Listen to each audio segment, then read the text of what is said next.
Your next fight is Cain Velasquez, and you took that fight on pretty short notice. Yeah. What made you step in to take that fight?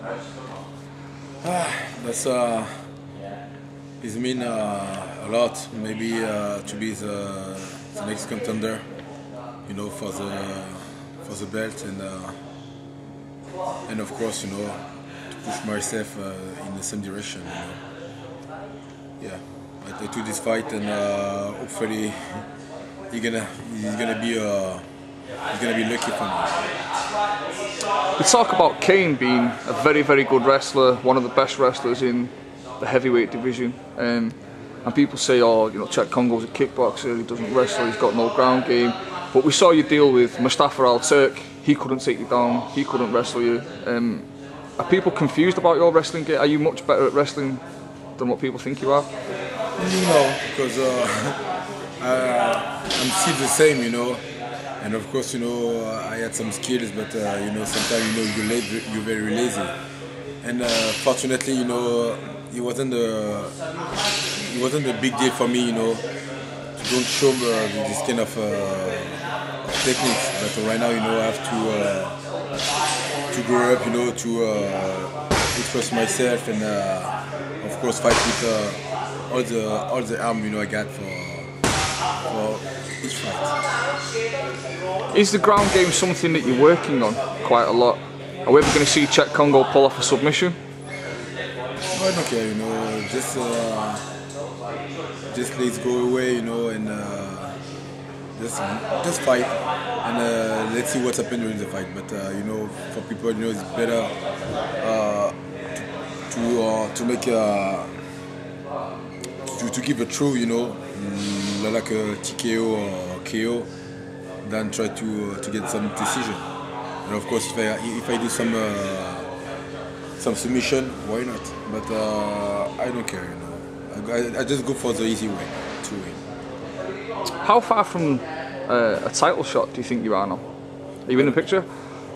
I don't know. No idea. You know, I don't want to think about this. You know, right now I just want to be close. That's the only important things, you know, I got in my mind. Mirko CroCop is coming back to the UFC. Would you be interested in a rematch if you got offered? I don't care, you know.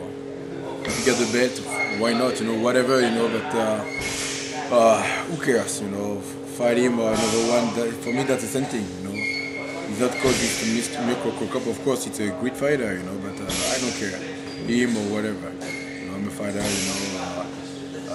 I'm with the deal with the UFC, and I have to fight, so him or something else. Yeah. You know, sometimes in some fights like CroCop, and I think maybe against Al-Turk as well, like you throw a knee and the guy would catch it. Yeah, but is this just an accident in the clinch? Yeah, no, he wasn't. Yeah, he wasn't perplexed, you know. So it was a real accident, and of course, you know, people think, he gave him back, you know. They say, oh, shit, you know, but so sorry, Mustafa, but he wasn't perplexed. So yeah, he wasn't perplexed, and for sure, you know, because he just dropped a little bit, you know, and of course I didn't make a good estimation, you know, of the distance. You know, he was in the action, and I chose the knee, and yeah, unfortunately, you know. I got him, but whatever. Because you know, you're a big guy. If you hit a guy in the balls, that guy is really going to know about it. Yeah, sure. You know, of course, you know about the last fight. So about the fight I did against CroCop. You know, this kind of stuff. You know, follow me everywhere. Yeah, he like to kick he like to kick balls off his opponent. Yeah, it's a trash fighter. You know, something like that. Say, I'm not. You know. And of course, you know, if I make my estimation and I throw some knee, and of course the guy come, you know, lower next to me and get in his ball, it's not my fault, you know. You know, and of course, you know, I try to do the best thing, but at this moment, you know, the position changed, and he wasn't the good position for him. Of course, for me too. So whatever, but. And against CroCop, you know, of course, the last one, the last knee in his ball, wasn't an accident because he was complaining about different knees in his ball, but he wasn't in his ball. He was inside his legs, and you know, and just that, you know, upset me, you know, and say okay. But of course, you know, it's not a reason to throw some knee in ball, you know. But of course, I gave my apologies for that. But yeah, we have to fight. We fight like a man. That's all. What's happened, but yeah, you know, the bad things sometimes happen. But I'm not a trash fighter. You know, I respect all my opponents, and yeah. We'll talk a little bit about mixed martial arts in France. Lorenzo Fertitta, Dana White, they've been to France recently. They're talking to the French government about taking the UFC to France. Yeah. Would that be something that would be a dream of yours, maybe to fight in Paris, somewhere like that? You know, if I can help, you know, everything, you know, for MMA, you know, I will. But right now, you know, the position of MMA, it's big. It's big and not because that's very difficult, you know, to change some mind, you know, about politics, because I think that's of course that's a bad sport, you know, and just the fact to see your opponent on the ground and he receive some beat in his face and he can't do anything to protect himself, you know, for French people that's worse.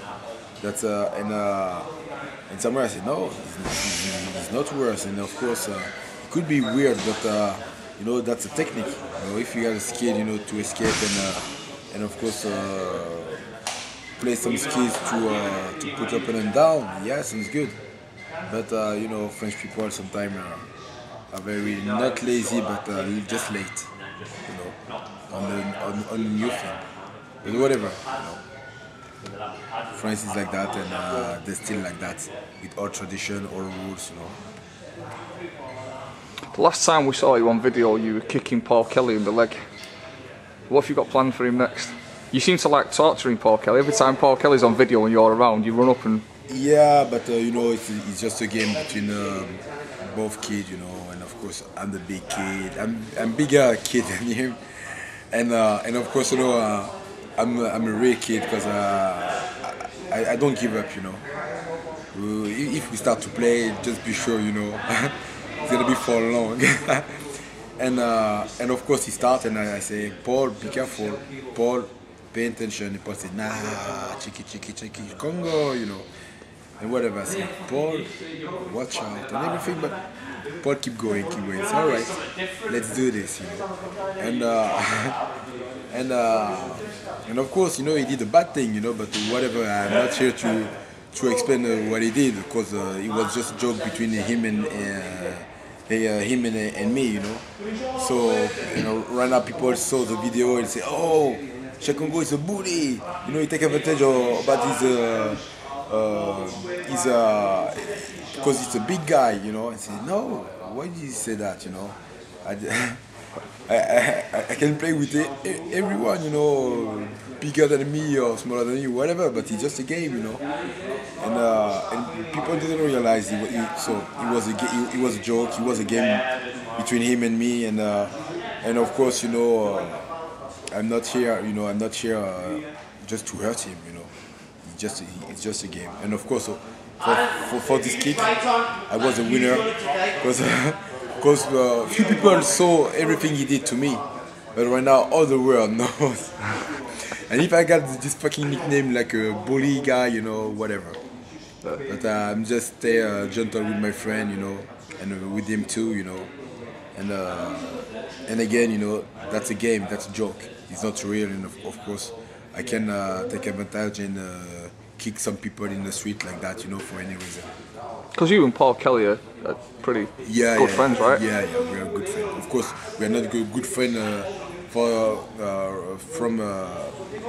since we are kids, you know. But the fact to meet him, you know, 2 years ago, maybe 3 years ago, you know, make us very confident and very close, you know. And yeah, and of course, when I see him, he's like my little brother, you know, and very little. So I have to take care of him sometime with some kicks. Cool. Yeah.